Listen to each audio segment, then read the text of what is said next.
Welcome back, ladies and gentlemen, to the All in Crypto podcast. I am your host, Rupert, and today I am delighted and excited to be joined once again by Brandon, the HBAR bull. Brandon, how are you? I'm doing great. I'm having a blast covering the Hedera ecosystem. It's just the conversations that we get to have. You have them more broadly across the entire crypto space, but I'm pointed completely at Hedera, and just having the conversations with the different builders and hearing the passion and the different products that are going to be coming out. It's an absolute blast. Yeah, and we love having you on for a number of reasons, but that's a big one. You really are the man on the ground when it comes to Hedera Hashgraph. You're all over the place when it comes to this ecosystem. You're very much becoming the kind of chief spokesperson for it. I certainly see it that way, or spokesperson's not the right word. The place to go when it comes to really looking at Hedera Hashgraph and its ecosystem. Your channel is absolutely somewhere we would point everyone. There's a link, of course, to that in the description. I guess as somebody that's so intertwined with Hedera, a great place for us to start is with how you've been over the past couple of months. What kind of things have you been up to? Yeah, I mean, it's just making connections in the space. There are so many things, and this is on the smaller side of things. Of course, we're going to talk about all the cool enterprise stuff that's going on, but it's great to make those connections between some of the smaller builders and seeing now that we have so many more tools and products in the space, how those things can leverage off of each other and help each other out. That's one of the things that I've been having a lot of fun with here over the past few months. Yeah, really excited to get into quite a lot of that. One thing that I really want to start on, though, is there's been grumblings over the past couple of weeks that the HBAR Foundation and Zoop, which was founded by, of course, the guy that founded OnlyFans, his name will come to me, I'm sure, are essentially looking to buy TikTok. Do you want to give us the lowdown on that story? Yeah, so I mean, this one surprised me just like everybody else. It couldn't be better. So it is in collaboration or partnership with the HBAR Foundation. So it's Zoop, this entity that has been working on things with the immersive spaces with Hedera, and they're looking to expand. And they've been around for a few years now. But as you said, the pedigree of the people that started Zoop can't be questioned. OnlyFans and several other projects that they worked on, but we hadn't heard from them in a while. And this is another thing that always in Hedera, there's things going on in the background. Well, there's a lot of different teams considering that it looks like it's going to be required by the U.S. government for national security concerns that the Chinese parent company of TikTok is going to have to divest from the American portion of that. Now, of course, they're going to be properly compensated for that. So different entities within the tech space are making bids on that. And I think the first one that came out was around $20 billion. They're thinking that the winning bid will eventually be around $50 billion. And there's a lot of different players. I know Amazon was talking about that, but I think that's actually gone by the wayside. Let's say Mr. Beast was one of them. Microsoft was one of them that was in talks. And one of the ones that was in there was this team Zoop. And you're not going to go in and say that you're putting in a bid for something like this without having the backing to actually do it. So they must have some backing from some outside investors to get in on this. And I don't think you could have a better platform to build it on top of than something like Hedera. So when you have something like that has these small value products and all of the reels or the clips that are on TikTok are these small value things that most people get for free. But if you're getting them for free, that means you're the product. And that's the reason this all kind of came up is we don't want to be the product of the CCP in China, right? We don't want to be the product for the Chinese government. But those things then can leverage Hedera in all kinds of ways, whether that's identifying who's putting the stuff out or the small payments for those small value transactions. And if you're making those small value transactions for those small products, you're now the customer again. So that's really important. So it couldn't be a better thing for Hedera to get involved in.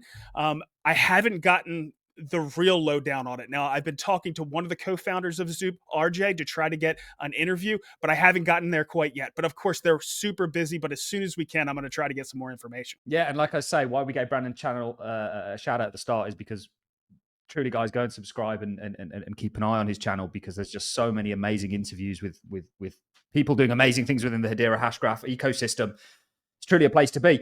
It's very interesting, the whole Zoop Hedera or HBAR Foundation sort of bid for TikTok, because blockchains are a major unlock, not just financially, also socially. And if you look at, for example, just today, Meta have been granted permission by the EU to essentially use people's data on their platform, Facebook or Meta, to essentially train AI models. So back to your comment about people being the sort of product, one thing that blockchain distributed ledgers can do is actually give us the power back over our data. And something like a decentralized social media or these kind of things, or a decentralized platform more broadly, we're just waiting for one sort of domino to fall, and this might be it. But it's extremely interesting what's going on there. I don't quite have the lowdown myself either, but this is all official, and we know that these guys are in the running potentially to buy TikTok. Yeah, it's absolutely huge. You couldn't ask for anything more perfect for the Hedera ecosystem. Now, of course, that's speculative right now. The chances that they're going to win, I'd say, are probably pretty low, but they're serious about it, right?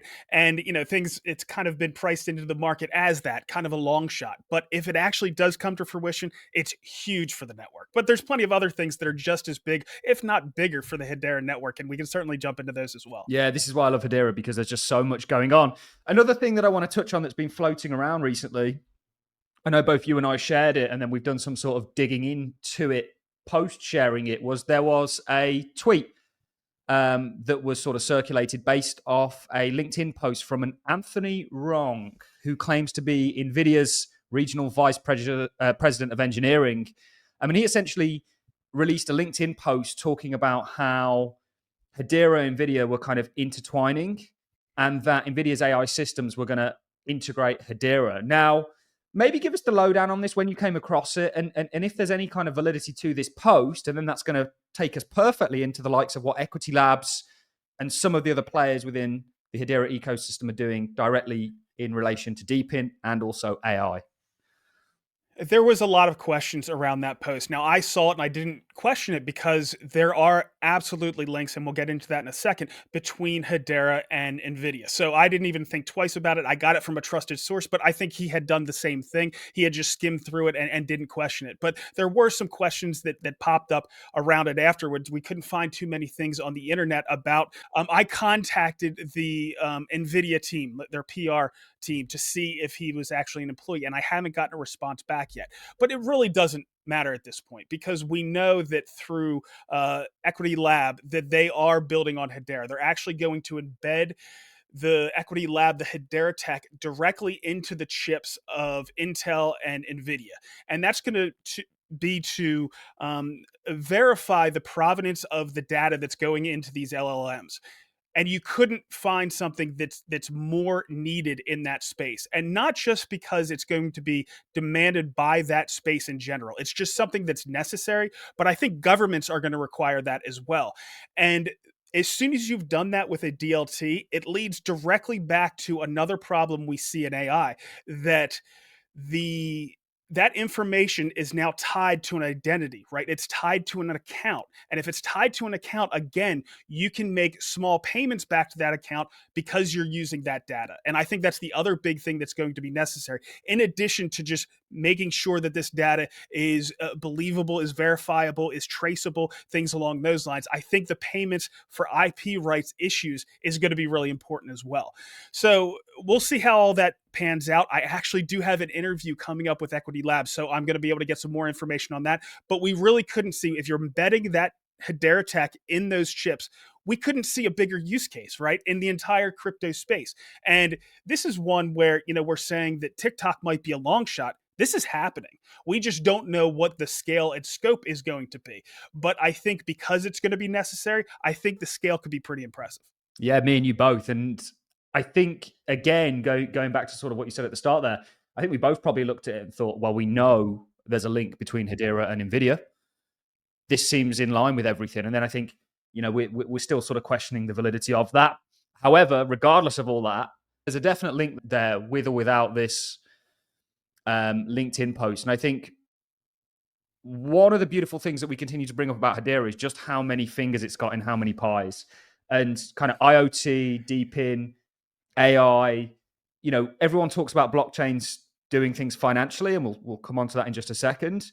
But actually, in regards to technology, there's a real unlock taking place in regards to political, social issues. Hedera's kind of solving many of them with its technology, which I think it was always sort of destined to do. And maybe we could pivot into another company that's utilizing Hedera's tech in the form of WiseKey and SealQ. Absolutely. So CLSQ and YSAT are leveraging Hedera for transactional Internet of Things. One of the quotes, and I'm sure I've said this on your show before, is it comes from Carlos, the founder and CEO of CLSQ. He's like, absolutely, we want to onboard the next billion users, but we also want to onboard the next trillion objects. And there has been a development around CLSQ that has me excited. And I mean, it's just an exciting use case, right? You have satellites up in space that are going to communicate with these transactional Internet of Things here on Earth. So it's just exciting to start with, and you have SpaceX involved and other space agencies involved. But from a practical standpoint, we've heard some use cases that have been coming up around CLSQ. So of course, they are really focused because CLSQ itself is involved with creating the actual chips that are going to facilitate this transactional Internet of Things, this whole new world. And they're also quantum resistant. So they're focused on that as well. They've gotten some a wind behind their sails because of some of the concerns around quantum that are coming out as well. But one of the use cases that came out actually comes from one of your neck of the woods. There was, I think, 21 million smart meters. So we're talking about electrical meters in the UK are going to be supplied with chips from CLSQ. And I think that might have been from the UK government directly. So that's one use case that is already huge. You would think that's already enormous. But the last time I talked to Carlos, and I actually talked to somebody from the Hashgraph Association about this as well, is they were talking about how they want to get 5 large partners on board before launching their token. And their token is going to be built on Hedera. That's the main way Hedera is being used. And it's going to be used as that medium of exchange between those objects in the transactional Internet of Things space. But they want to get 5 large partners on board to be able to, before they launch their token. They want to make sure that they have that infrastructure, those teams in place before they move on to that. Well, if you're already talking and you've already talked about having these smart meters, which are going to be set up for these transactions, what's bigger than that? How many more big teams do you need? So it's going to be exciting to see as they roll out those additional teams and announce those, what they're going to be and how many. They already have said that they have billions of objects already out there. What kind of scale are we talking about with that? And how much is that going to impact the Hedera network? We're seeing a real move by corporations, governments across the board towards distributed ledger technology. And it was a Rothschild and Co. Investment article that essentially looked at the Fortune 100 companies and essentially said that the vast majority were all looking to use and utilize distributed ledgers. They were just coming up with strategies. And this is the kind of early infancy stage that we're in. And I think when you look at Hedera, given the partnerships and some of the proof of concepts, things that are going on already, it's clearly years ahead in regards to that race to actually being accepted institutionally because it's already happening, right? No, you're absolutely right. When you have things, and we'll go back to that previous use case, when you have things like microgrids. So if the government is subsidizing people putting solar panels on their roofs or things like that, those microgrids have to be able to transact among one another. And that's what these smart meters are all about, right? So if they're going to be subsidizing that, they are going to need to be able to facilitate those kind of payments. And of course, CLSQ is going to be involved with things like that. But then it just makes sense for governments to also be interested and involved with DLTs as well. Now, of course, Hedera has a very impressive governing council, but one of the entities that is not included in that council is governments. So governments and government agencies can't be part of the council the way the bylaws are written right now, but there's still going to be tremendous involvement. And we have Nilmini Rubin, so she handles a lot of the policy conversations, and she's doing, from what I've heard, a fantastic job representing Hedera in DC. And of course, she's doing that around the world. It's not just in DC. Of course, she spends a lot of her time there, but she's doing that with all governments around the world. Wow. I mean, the world is just ours for the taking as a Hedera Hashgraph holder. I truly believe that. That's it. In It regards to is. another governing council member, this week we had the announcement of the integration of Chainlink CCIP with Hedera. There was essentially a sort of a link up that has been going on for a while now. Kind of, there was a revelation in regards to all that, and I want to spend a little bit of time on this because I don't think, first of all, people understand Chainlink and people understand how big Hedera being part of this and able to benefit from CCIP actually is. So maybe you could just give us the lowdown in regards to what you know about this, and then we'll get into a conversation about it. Well, it comes down to interoperability, right? So it's being able to transfer. It's about capital flows from one ecosystem to another, and it's not just CCIP. Even though they're a huge player and they're really important to have that as part of our ecosystem. We have Layer Zero, we have Axelar, who are also doing some fantastic things in the space. That just, and this is just within the past few weeks and months, that we have had the Hedera integrations with these teams. And what I think this is important is there this goes back to traditional finance. Even though the first places we are going to see it used is in DeFi, with people just degens like you and I, bringing capital from one ecosystem into Hedera, or the other way around, bringing things like HBAR into other ecosystems. That's the first place we're going to see a lot of this. But I also look at traditional finance. So there's going to be enterprises out there that are playing around with these different networks. And I believe that Hedera is going to prove itself to be the best network when it comes to enterprise use cases and having things like real world assets and things like that. But of course, they're going to be playing around on these different networks. So if they've already launched something on another network, these things like CCIP and Axelar and Layer Zero are also going to be able to facilitate bringing that capital and those assets over to the Hedera ecosystem. And I think we're going to see that flow in the years to come. That might be a little bit further out because we have to take this step by step, but in the long run, that's what I'm excited about.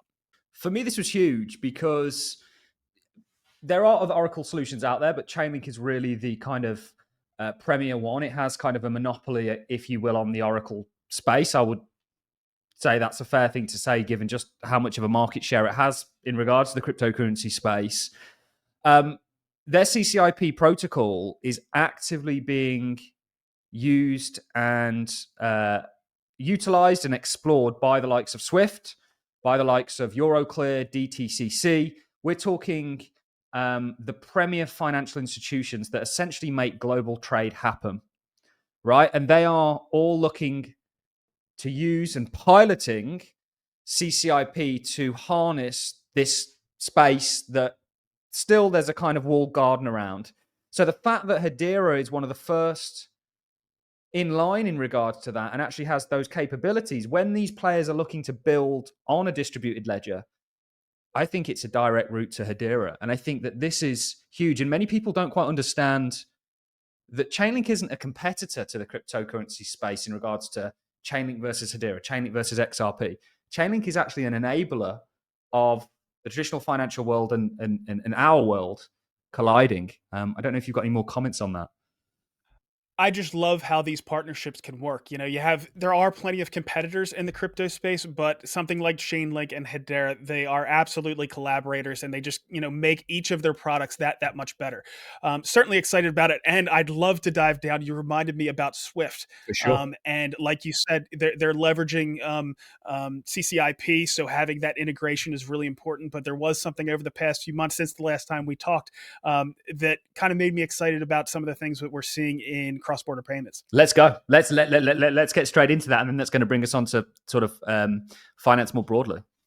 Well, Alicia DiCaprio, I believe, was at the HederaCon, so the first real large conference for Hedera focused stuff, right? And she spoke there, and it really made me excited about what are the possibilities there. I think that they do 45 million financial transactions a day. It is the backbone of cross border payments. And like you said, Hedera is touching on all of these different verticals, right? There's so many things, from gamings to the transactional Internet of Things to AI and cross border payments. Now, there are platforms out there that focus just on cross border payments, but Hedera, I think, is competing really well in that space. And there's a reason why she was there, right? It's not like there's nothing. I don't know what's going on behind the scenes, but there probably is something there that's going on. Just the fact that she's aware of what's going on, with Hedera, and is speaking at a conference like that, that's already heartening. But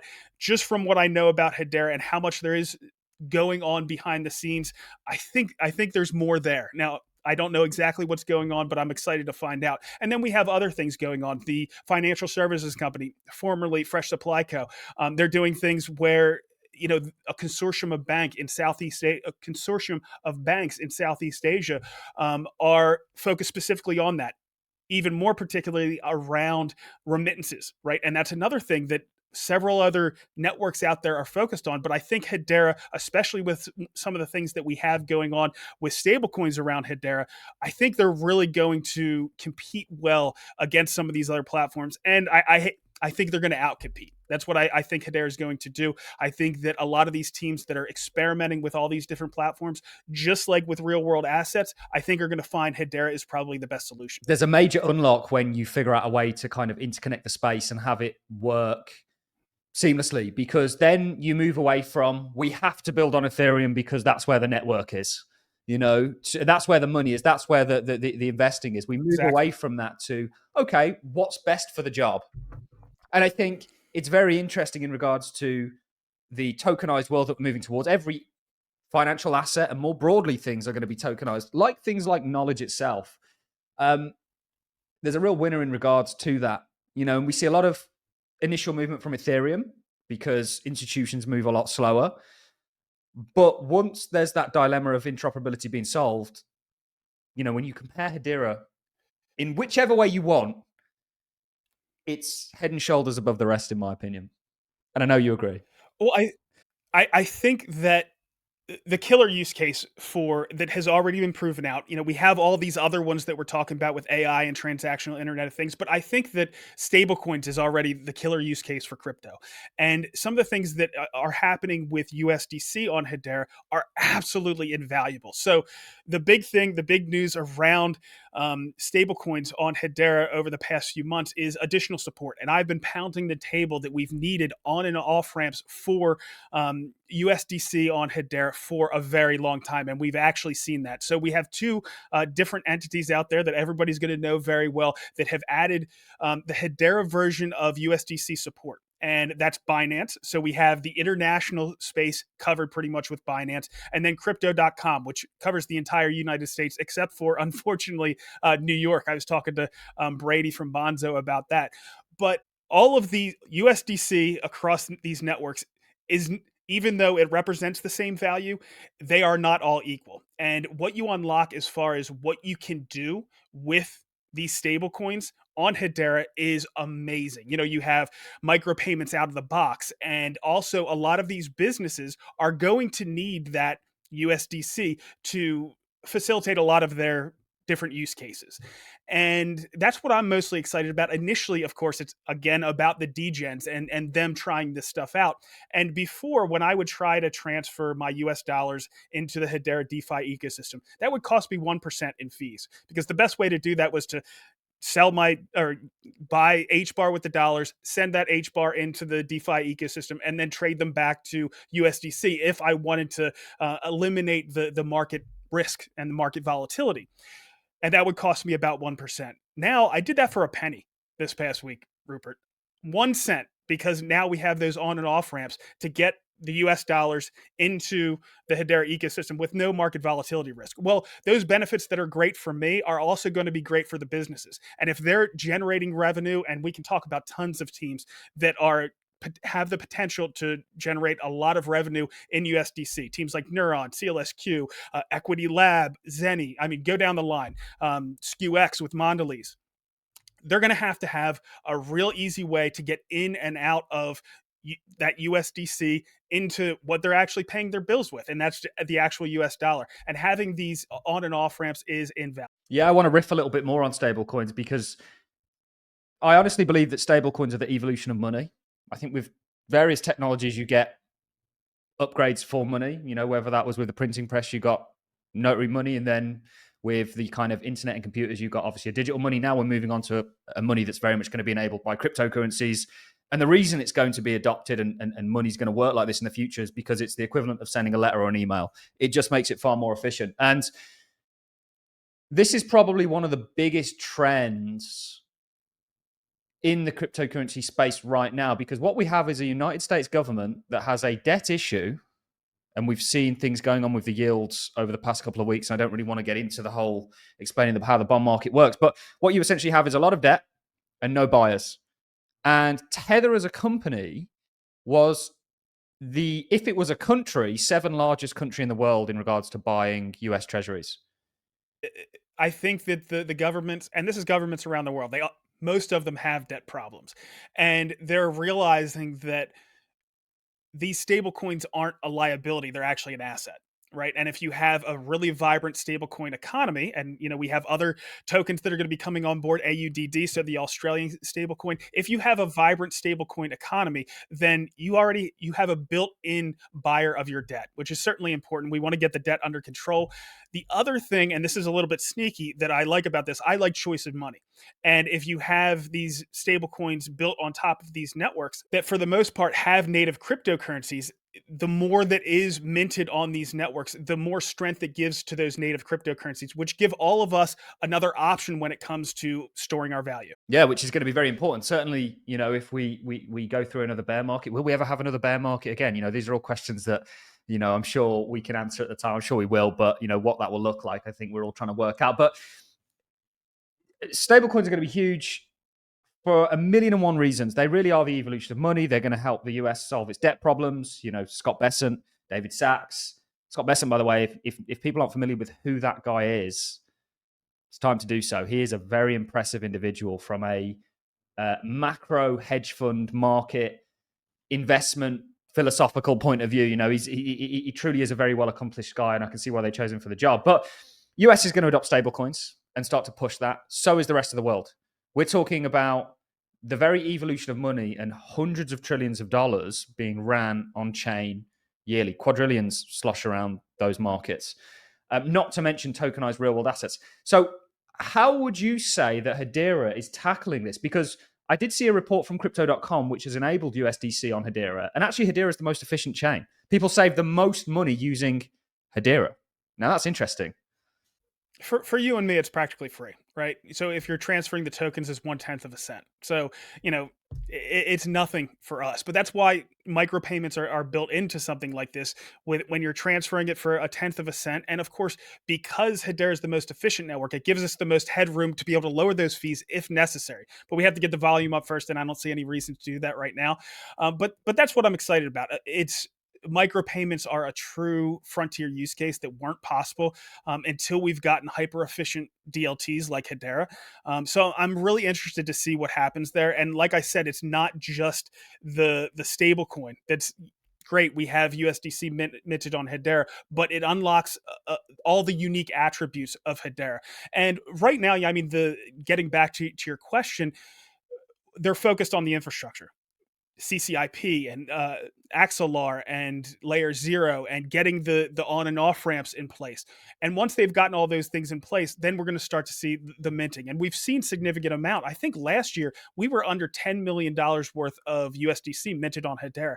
Now we're over 80 million. And it's because these infrastructural pieces have been put in place. So I couldn't be more excited. And now that the businesses are going to be able to start to leverage all the different features of Hedera through that stablecoin. I think we could see a real explosion. Yeah, and I think Hedera has all the potential in the sense that, just look at that crypto.com report. Why wouldn't these institutions, why wouldn't Circle choose Hedera to do all their USDC? It saves the most money for their users. It was going to generate the most money for whatever use case people look to facilitate through it being so efficient. The only thing that can mess that up is probably people who are maybe behind those kind of deals and making things work. I guess there needs to be an organic growth of that. But if I was any of the associated entities related to Hedera, stable coins and enabling that would be one of my main focuses, and making sure that Hedera, with all the potential in the world to do this, actually becomes one of the main issuers of USDC. That needs to happen, in my opinion. I think that's what all this infrastructure is in place. I think they are showing that it is their main priority is to get all these things in place. And now it's just about competing. And that's all I really wanted. Like make sure that we have all those pieces in place so we can compete on a level playing field. And if we do that, I think Hedera will win. Amen. Yep, absolutely. I agree with that. And stablecoins are one side of this. There's also the tokenization of real world assets like the debt that we're ultimately going to use to enable these stablecoins, or even use directly as payments itself. I spoke to Graham from Archax, company that's doing a lot Yeah, with Hedera, right? They've done BlackRock's fund on Hedera. So there's a tokenized BlackRock money market fund that runs on Hedera. Who was the other three? There was a big announcement the other day. Was it State Street, Fidelity, and the one? BlackRock. The other So day, there was so it Archax was has done it was a few months ago. There was kind of Fidel. State Street, Okay, Fidelity, and one other. It was an accounting company, I think. I must have missed that one. Yeah, it was huge. I must have missed It that was one. huge, but there's clearly traction in regards to tokenization of money market funds, which are debt instruments, whether that's Aberdeen, whoever it may be, on Hedera. Hedera is extremely well positioned for the kind of tokenization of what I think initially is going to be debt on a large scale, and then everything. Well, this is what, we see that on Coinbase. If you deposit your USDC on Coinbase, you're automatically getting 4%, right? And it's a small step from that. It's because that is representing the treasuries that are earning the 4%. It's a small step from that to being able to not just deposit it and keep it on Coinbase and get that 4%, but still being able to transact it and getting that 4%. So that's the next stage. And it's not just that, right? You could start to use other assets as a medium of exchange. You could make payments in Apple, or you can make payments in other stocks, or whatever it may be. So that's one phase of this, but that's actually a little bit further on down the line. Like you, Rupert, when I look at whatever I'm invested in, I'll recenter myself on a regular basis. I'll look at it and from an objective standpoint say, are things moving in the direction that I thought they were going to move? If they aren't, I have to reevaluate. If they are, then I'll double down. I might, think about making an additional investment, something like that. And I get that on a regular basis with Hedera. So with real world assets, my thesis around them was we're going to first see it in like small marketplaces. So things like an NFT marketplace, and that will be the proof of concept. So you'll see that, you'll see DeFi, and that will serve as a proof of concept for more traditional exchanges. And we saw that on Hedera. So we've seen that progression. First, we had NFT marketplaces, then we saw DeFi, and then after that, we started to get things like Verto and the digital commodities exchange. So we've gone from a few $100,000 to, tens of millions of dollars to, again, we've made a shift over to these traditional exchanges, and they're both commodities exchanges, Verto and digital commodities exchange, and that might be tens of millions of dollars there as well. Well, what's the next step?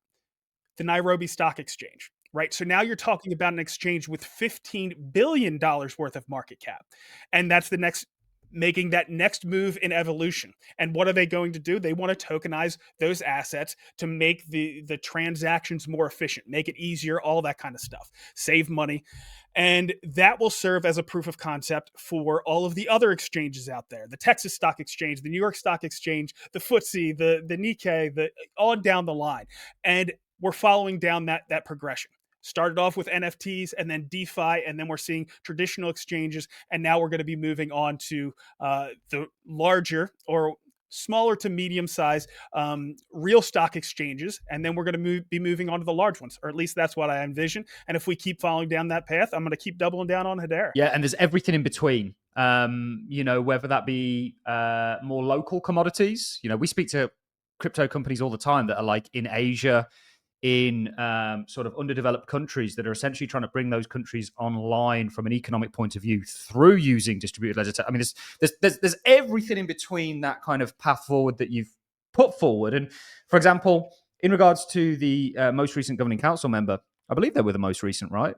They are, yeah. Yeah, $15 billion right now. In the entire cryptocurrency space, there's only $5.8 billion in tokenized treasuries, which are the most tokenized thing today. So you can see the kind of scale, perhaps, of Hedera's addressable tokenized market today, let alone 5-10 years in the future. It's going to be huge. But let's jump into, again, we were talking about how micropayments are a true frontier use case. Like you said, there's all kinds of other things along that pathway. So we have Cask Capital, right? So they're tokenizing whiskey casks and fractionalizing them. You can buy those right now, and those are tokenized on Hedera.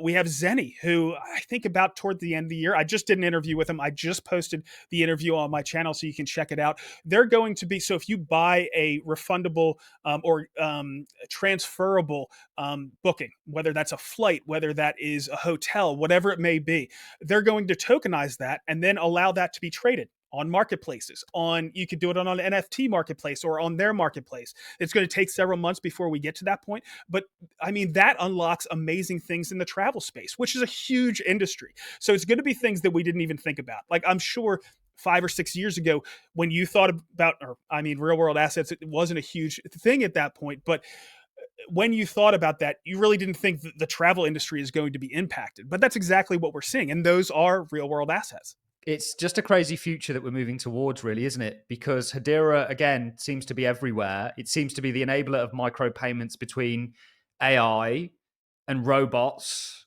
and all of this other stuff. It seems to have fixed issues with the current internet's infrastructure, maybe from a deep in point of view, solved the global travel world, tokenized everything in its path, and enabled the evolution of money. And there's probably another 1,000 things that I'm just missing out because my brain can't comprehend it all. It's just unbelievable, truly. It's mind blowing. It is. It is. And it's still potential, right? So all these things are being built and they're just getting to the pilot phase, or they're still in proof of concept phase, but it's coming. I mean, you can't have something that's 1,000 times more efficient than the traditional rails. And I'm saying Hedera is 1,000 times more efficient than credit cards, Visa, and things like that, which was proved out by that University College London study, and it not make a huge impact on our world. When you're talking about the internet of value and transferring things like this, um, it truly is mind blowing. So it's fun to watch. It's fun to cover. We both get the joy of doing that.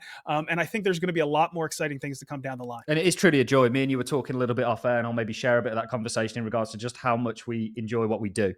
And Hedera makes that pretty easy, right? And I think earlier today, actually, we were looking at web searches for different cryptocurrencies. And I think within the United States, it was about 12,000 searches a day for Hedera. And globally, it was 88,000. There is 8 billion people on this planet. There is a lot of things Hedera is going to do and a lot of growth that can be had out of that. If you use Google searches and if people want to learn about crypto, where do they come? It's Google, right? Typically. So that's a great barometer for how many people are actually interested on a day-to-day basis. 12,000 people in the United States, or 12,000 searches. It's a lot. I would say that's not a lot. 12,000? There's millions and millions and millions and millions of people out there that can come into Hedera. Plenty of growth, but you know what? I never search for Hedera. I never search for HBAR. I think, I search for Equity Lab, or search for Zenny or things like that. So people that are embedded in our ecosystem, what you're talking about are new people that are looking for Hedera, are looking for, HBAR, whatever it might be. Those are different kind of searches than what people that are already in our ecosystem look for. They might be searching for Earthlings or Karate Combat or things like that. So I think it is impressive, but like you're explaining, the room for growth is tremendous. Unbelievable. And Brandon, one thing that I really want to close on is the governing council. We should probably also mention that Chainlink is a governing council member. Now, do you know of any kind of, because they've been a governing council member for a while, I'm really going to test you here. Do you know of what that was all about, them becoming a council member initially? Well, I mean, it's the services that we're seeing actually come to market now, but they were busy. And